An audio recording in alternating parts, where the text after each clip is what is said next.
was window shopping in a mall with my mother and my sister, as anyone would do on a weekend. We were cruising through the mall, and there was a group of people in our way. They were whispering, they looked confused, and as we were walking by them, I heard them say something. Iko wapi? I picked up on this language. I knew this language. So I turned around and I said, Iko apa? They smiled. They even hugged me maybe. And it was an instant sense of connection, like I knew these people. But who are these people?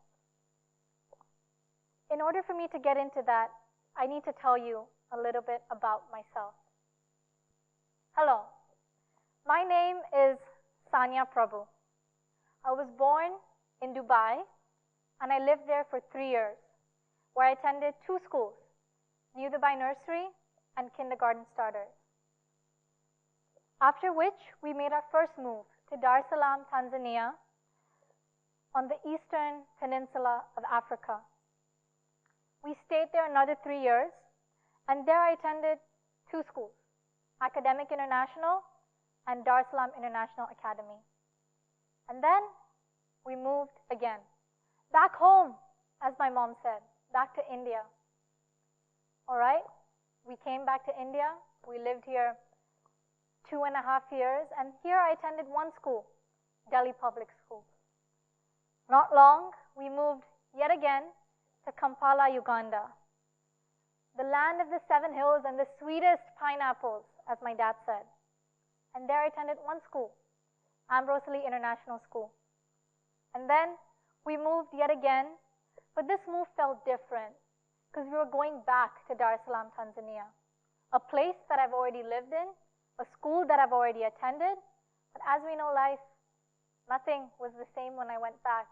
A few familiar places, a few familiar locations, but nothing was as I'd left it. There I attended 1 school again, the same as I did initially, Dar es Salaam International Academy.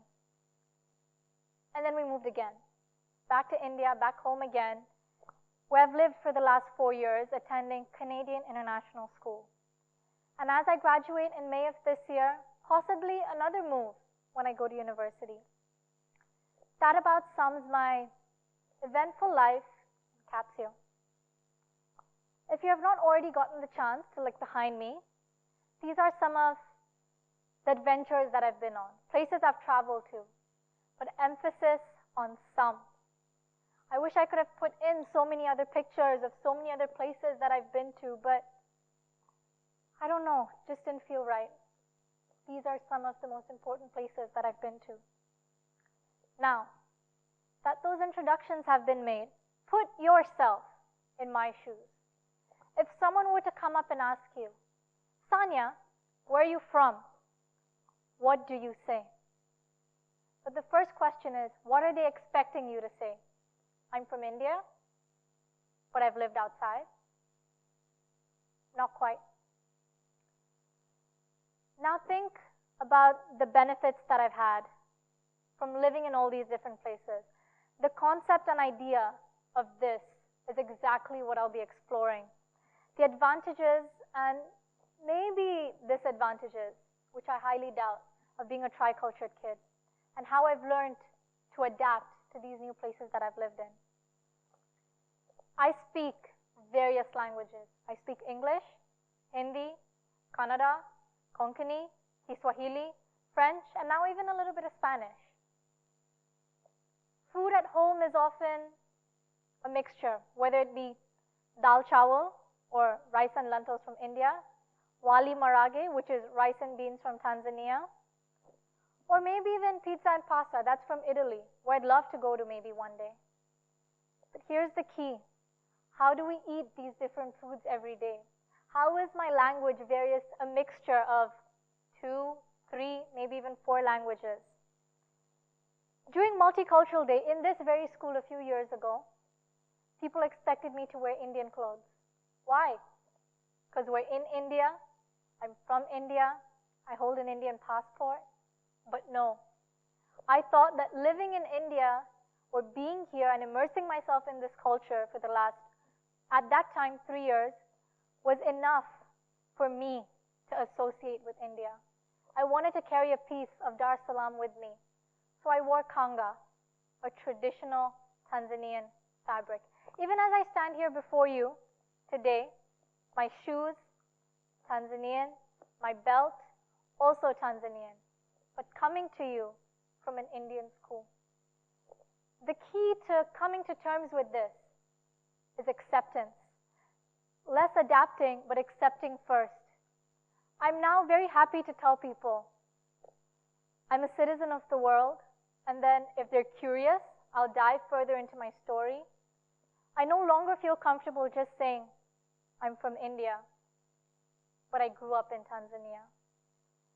It's so much different to say I'm a tricultured kid. It's an identity of its own. Identity. Look at me now. I speak various languages. I've immersed myself in various cultures, beliefs, religions, customs, food, and it is something that will always be a part of me. I've been able to adapt in new situations very easily, just like the one that I explained to you in the beginning. Some things are clearer than others. How do I remember these places? I carry them as part of my identity, slowly, surely. Coping can be difficult, adapting can be difficult, but it's always accepting first. It took me a long time to be able to say that I'm not Indian, I'm not Tanzanian, I'm just one of the world, just as all of us are. We're all one of the world. But why don't people use that as their identity, to be part of something bigger perhaps?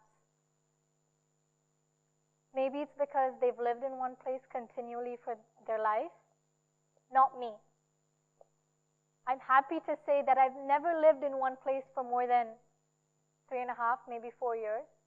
And it's difficult because I don't get to turn around 10 years from now and say, the friends who I grew up with, because I never did grow up with them.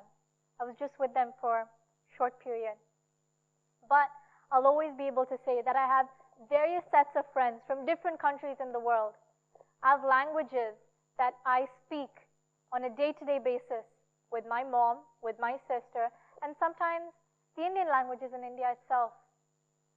This is the key. I'm now thankful for these experiences.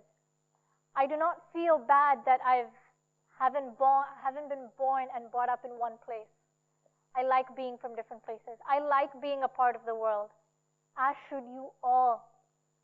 Now that I look at it, I see myself as a stunningly intricate mosaic.